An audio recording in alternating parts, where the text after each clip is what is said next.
Su Qing's novella Beauty on the Crossroad. Original text 10. Mr. Mingzhai is my father-in-law. And this man is also worth talking about. When I first married him, he was extremely happy. When he met the guests, he said, "Look, women are always good at reading and learning. Although Xiaomei is young, she understands it well and speaks well, sweet and gentle. There are people as stupid as her mother-in-law." He even said this in front of her mother-in-law. I felt embarrassed, but there was nothing I could do to stop him. Sometimes, he suddenly hated Cheng and said to him, "It's useless. I spend a lot of foreign money to educate you, and you still have to repeat the grade. Look, although Xiaomei is 2 grades lower than you, but she is better than you. You are not ashamed to catch up with your wife." So Cheng also got angry with me and said at every turn, "Who are we who are worthless and have the right to talk to your talented women?" I often have trouble explaining things. Downstairs in our new house lives a mother from the Tian family. She is the concubine of Mr. Mingzhai's good friend, Boss Tian, who lives in Boss Tian's home. He already had a lot of sons and grandsons, and he felt too embarrassed to mess around anymore. So he hid it from his family when he married this concubine, and continued to hide it even after that. Even though she had raised a daughter for him, he lodged her in Huang's house because he didn't often stay overnight, and he was afraid that she would be unreliable living alone. So he moved her here so that Mr. Mingzhai could supervise her. Mr. Mingzhai didn't charge her rent, but she always sent expensive gifts and tried her best to flatter him with her words. Since I came in, Mr. Mingzhai said to her with a smile, "Sister-in-law Tian, what do you think of my daughter-in-law? She looks pretty good." Of course, Tian's mother said, "She is very beautiful." But behind her back, she often curled her lips with her hand and said, "Look at this bride. She is beautiful, but she has no blessings. I'm sure she won't live forever." Her horoscope is a mix of official and murderous characters later. Some of this kind of work was also heard by Mr. Mingzhai. He lost his temper in front of his wife and said, "It won't be difficult to deal with this kind of thing in the future. Low-class woman. I mean that bad guy from the Tian family. Do you understand? No one is allowed to pay attention to her. A knowledgeable woman would be like her, huh? There are good things in the little wife. Our boss Tian has been very moral in his life, but he fell down with this bad thing. No one is allowed to pay attention to her." But it was none other than his biological son Cheng who cared for her. He often went to her house to sit and chat. Tian's mother asked him, "The bride is very popular, right?" He sneered and said, "She is a talented woman, and we really can't reach her." Tian's mother seemed to be very satisfied with this. After answering, he asked again, "Are all Shanghai women beautiful?" The Cheng envoy couldn't talk about anything, and finally said that Qu Lianhua, his former female classmate in middle school, was also in Shanghai, and was a very good dancer. My heart felt like a needle, and I suffered for a long time. Although Mr. Mingzhai tried his best to protect me, what is the point of a woman not being loved by her husband? Later, I raised a daughters one after another, which made Mr. Mingzhai unhappy. He often muttered in front of his mother-in-law, "What is this? One girl is not enough, and I have to raise a second one. Come on, she's not shy." His mother-in-law advised him not to be impatient, saying that they were both still young, even if they didn't have 7 children or 8 grandchildren in the future. Mr. Mingzhai still couldn't feel relieved after hearing this. He raised his thumb and said, "There are few desires and many men. Cheng always likes to play around. That's why a girl came. And another girl came. If you and I, it's not that we." The old couple told jokes and asked not to raise him. If he is raised now, he will definitely be a boy. It's just that you are a bone and a layer of skin, really unappetizing. But there is still a sister in Cheng who is already married. She married in this city and raised 3 boys for her husband in one breath. Mr. Mingzhai had to make birth-inducing clothes according to the custom. And when the full moon came, he had to make full moon clothes and so on. He watched the brocade clothes being carried out one by one. He felt heartbroken and scolded his mother-in-law, "You are partial to me. This useless woman wants to raise money-losing products. Even the dowry is not enough. She also has to raise sons one by one to carry in the family line. But she asked me to be the father of the plague and help them give birth to babies." His mother-in-law advised him not to hurry up. It said that everything is going to be good and good luck. What's the fuss?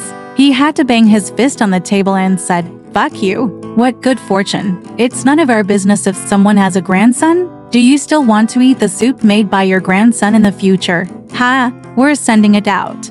What's the return gift? I don't even want to look at this kind of person. Alas, it's just a loss of business." His son-in-law's family was not as good as his, so he always felt that the things he sent were not valuable. Such people were not polite. But my family is also poor, so when he said in the last sentence, "It's all a loss-making business," I felt that of course he meant my family as well. The mother-in-law didn't know how to answer, and she couldn't scold him, so she just picked up a rag to wipe her tears. When Cheng graduated from university, the anti-Japanese war happened in Shanghai. Mr. Mingzhai refused to let him go out to work, so he moved to the countryside and hid here and there. Even Yuantai Bank was closed, because Mr. Mingzhai said that he had to survive in troubled times. Fortunately, his family had rich savings, so he just sat and ate. It doesn't matter if it takes 10 or 20 years. Cheng's brother-in-law is also unemployed. Sometimes he calls his sister to borrow money. Mr. Mingzhai always says angrily, "What? Do you know what era we are in now? This is called precariousness. I can't even save my life. Still, do you have the strength to take care of you?" Sometimes his sister happens to be at my house and sounds the alarm in the air. Mr. Mingzhai hurriedly pushed out the mother and son, saying, "Go home quickly. Go home quickly. If your married daughter takes out water, she will die in your parents-in-law's house. Otherwise, if a bomb is not careful, if it falls, even the child will be killed. Don't your parents-in-law blame me for killing their descendants? Go quickly." But the road was not allowed to pass after the emergency siren sounded. His sister took the child out and walked on Sanja Road. The police often stopped him from returning home, but Mr. Mingzhai didn't know what was going on. He just slapped the table and cursed. "I told you to go back. But do you want to change back? Are you having a problem with me? Do you want to make things difficult for me? What did you say? The police will take care of it. These things, they are not shit-eaters. They must let their married daughters die at home." Later, the Chinese army retreated from Shanghai and Nanjing. Mr. Mingzhai thought that Shanghai was peaceful again. But one thing that makes him sad is that he used to buy public bonds with all his cash in order to get high interest rates. Later, he was busy fleeing and did not sell the public bonds. But now that the country has lost the war, the public debt has become not worth much anymore. His anger was very serious. And the ignorant Song Wenqing said to him, "Boss, I have thought of this for a long time. And I really want to tell you, just because you have been taking refuge in the countryside without a chance to meet and talk. Oh, what a pity. What a pity." Hearing these words, he became even more angry, thinking that I had taken refuge in the countryside, not in a foreign country. "You want to say this to me? Couldn't you come to me?" Unexpectedly, Song Wenqing, who has been with me for many years, would be so disloyal. "Your whole family relies on me to provide you with work, so you can support them. I recommend your son's business. Although I refuse to guarantee, I never refuse to guarantee, and it is not a disgrace to you. Now your son has made some money, so it won't be a pity for you if I close the bank. Although I did not inform you of my evacuation to the countryside this time, it was an emergency. Even husband and wife are like forest birds. When disaster strikes, they have to fly separately, let alone friends. Since you knew that the public debt was going to suffer, you should have tried to inform me that there were no plane bombs in the countryside after all." Mr. Mingzhai was a man unwilling to be outdone, although he regretted that he should not have sold the public bonds. He said coldly, Wenqing, I am not going to tell you again. You are short-sighted after all. Do you think that China will end from now on? No, it won't. Someone has told the commander's fortune. He was born on the same day and was born in the earth. This year coincides with the year of Dingchu, which is not good for him, but it is not good. When will it get better? At that time, he will know the pines and cypresses in the cold years, and know the loyal ministers in the turmoil. Is he afraid that these speculators and those who are struggling to make money will be beheaded one by one? Even if they are not beheaded, why not? Their corpses will always be shot. After someone is shot, their property will be confiscated. Only those like us who are reluctant to throw away the public debt are the real patriots. The public debt cannot be repaid with interest. Forget it. Maybe I'll give him a patriotic plaque. Song Wenqing heard what he said plausibly and thought that his boss was always a shrewd person. There must be some mysterious reason why he hid the public bonds and refused to sell them. So he also regretted that he didn't. Leaving a little bit behind, alas, even just a little bit, could still show his patriotism. But now he regretted it too much. So he went home unhappy. Seeing his sad look, Mr. Mingzhai felt happy for a while, but it couldn't offset the sadness of the worthless public debt. It was not too late for him to make amends. After considering the number, we decided to move the family to Shanghai. In Shanghai, we first lived on the 3rd floor. Mr. Mingzhai had asthma and it was not difficult to run up the stairs, so we moved soon. Later, because the second landlord was too aggressive, a light at the head of the stairs kept clicking on and off. Chang and I couldn't stand it and had a quarrel with her, so we moved again. After moving several times in this way, the war became even more unfavorable. The Japanese simply entered the concession. Mr. Mingzhai became discouraged, knowing that he might not be able to receive this patriotic plaque. He decided to live in Shanghai forever and bear the responsibility himself. A lane house. After we decided to decorate this simple home, we realized that we no longer had enough money. Cheng was teaching in a middle school and his income was only enough for his own pocket. Mr. Mingzhai wanted to start a business again, but he spent most of his time in the past. When it comes to house hunting, all the trivial matters at home, I don't realize that the market situation is completely different. In other words, his money is now so small that it is impossible to use it as capital. It's better to make money every day than to have a rich family. He sighed. A person must cater to the trend and struggle every day to survive. He originally thought that his financial resources could last for 10 or 20 years, but unexpectedly the legal currency depreciated day by day. Now it is difficult for the party to maintain it for several years. At the same time, Song Wenqing's sons were very proud of themselves in Shanghai. He was too embarrassed to attract them to invest,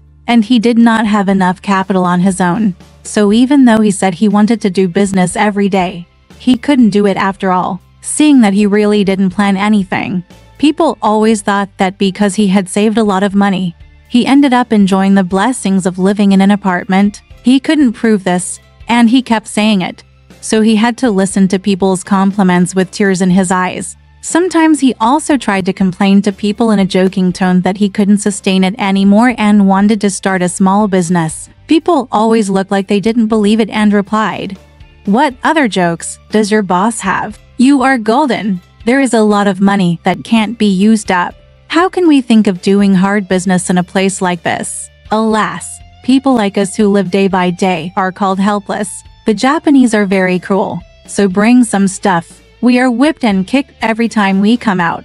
If we are worth half as much as Mr. Zhu, we can just sit at home and make a living. Who would be happy to be angry with such a devil? Mr. Mingzhai was unwilling to answer the question that Cheng was teaching. Teaching is the most outdated profession nowadays, and he feels ashamed. Think about how much a hair shaving clerk makes per month, but their dignified university graduates ended up like this. He hates his son for not making progress every day. As the saying goes, crossing the sea is like a god. Who told you that you can't cross the sea? And a daughter-in-law like me, who has studied, can only eat ready-made meals at home. She is not as good as others as a waitress, but she has a small account and other income. She can come in with a big stick of cash every day. His asthma got worse, but he refused to take medicine out of anger, saying it would be better to just let him die. Cheng's attitude also changed. I ran out every day as if I was doing something active. I was pregnant for the 3rd time. Although I didn't know whether it was a boy or a girl,